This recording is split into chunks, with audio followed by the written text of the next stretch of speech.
बिस्मिल्लाहिर्रहमानिर्रहीम, अस्सलाम वालेकुम। बाज़ औक़ात हमारा दिल नहीं कर रहा होता कि हम ज़्यादा स्पाइसी खाना और ज़्यादा मेहनत वाला खाना बनाएं, तो इसके लिए सबसे आसान और झटपट से तैयार होने वाला हम खाना बनाएंगे।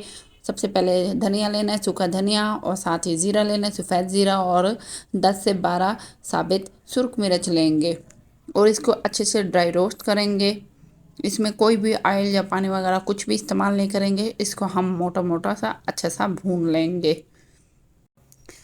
और फिर इसको अच्छे से ग्राइंड कर लेंगे। ज़्यादा बारीक पिसा हुआ आपने ग्राइंड नहीं करना। इसको आप साइड पे रख देंगे। इसके साथ ही हम प्यारा सा पैन लेंगे। पैन में देसी घी डालेंगे और इसको गर्म करके इसमें प्याज डालेंगे। पिंकिश गोल्डन कलर होने तक इसको पकाते रहना है ताकि प्याज का कच्चापन दूर हो जाए। कोशिश करें कि आप कुकिंग ऑयल इस्तेमाल ना करें, आप देसी घी इस्तेमाल करें तो ज़्यादा बेहतर है, या मक्खन इस्तेमाल करें, क्योंकि कुकिंग ऑयल के बहुत नुकसान है। उसके साथ ही हम गार्लिक पेस्ट डालेंगे और उसको अच्छे से भून लेंगे। बहुत प्यारी खुशबू आ रही है और खुशबू आने तक इसको भून लेंगे। इसके साथ ही 6 से 7 मोटा मोटा सब्ज़ मिर्च काट के डाल देंगे। अगर आप मेरे चैनल पर नए हैं तो वीडियो को लाइक कीजिएगा और साथ ही बेल आइकन को प्रेस कीजिएगा और प्यारा सा कमेंट दीजिएगा और इस वीडियो को दोस्तों में और रिश्तेदारों में सब में शेयर कीजिएगा। इसके साथ ही हम सारे ड्राई रोस्ट मसाला डाल देंगे, 2 से 3 चम्मच। ये सारे मसाले किचन में ईज़िली मौजूद होंगे और आपको बनाने में भी मुश्किल नहीं होगी और इंशाल्लाह आपको ये रेसिपी ज़रूर पसंद आने वाली है।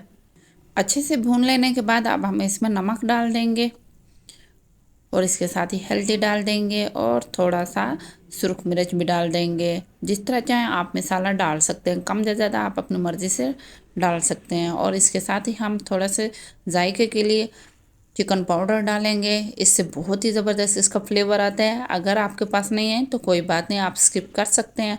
और इसके साथ ही हम 2 टेबलस्पून पानी डाल देंगे ताकि प्याज अच्छे से थोड़े से नरम हो जाए। इससे इसका बहुत ही ज़बरदस्त ग्रेवी बनती है और बहुत ही प्यारी खुशबू आती है और बहुत ही ज़बरदस्त इसका फ्लेवर आता है। और इसके साथ ही हम इसमें उबले हुए आलू डाल देंगे। आलू को अच्छे से बॉईल करके उसके बाद आपने सिर्फ इसको फोर्क की मदद से मैश करना है। आपने मैशर की मदद से बारीक मैश नहीं करना। इन सबको अच्छे से मैश करके हम आलू इसके अंदर डाल देंगे और इसके साथ ही हम नींबू डालेंगे। अगर आप ना डालना चाहें तो आप स्किप कर सकते हैं।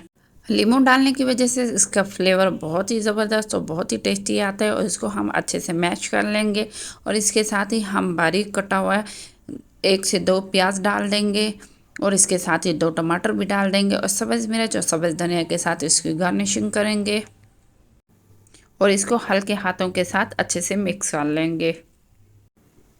और फिर इसके बाद इसको 2 से 3 मिनट हम दम पे रख देंगे फ्लेम ऑफ करके, जिसकी वजह से ये बहुत ही ज़बरदस्त और बहुत ही लजीज ये आलू की भुजिया तैयार होती है। तो कैसी लगी आपको ये आलू की झटपट से तैयार होने वाली आलू की भुजिया, तो कमेंट्स में आप ज़रूर बताइएगा। मैं उम्मीद करती हूँ आपको ये रेसिपी पसंद आई होगी, तो लाइक शेयर एंड सब्सक्राइब ज़रूर कीजिएगा। अब हम न्यू रेसिपी के साथ मिलते हैं, तब तक के लिए अल्लाह हाफिज़। एंड में आप इसी तरह ही गरम मसाला भी डाल सकते हैं और 2 से 3 मिनट इसको दम पे रख दें।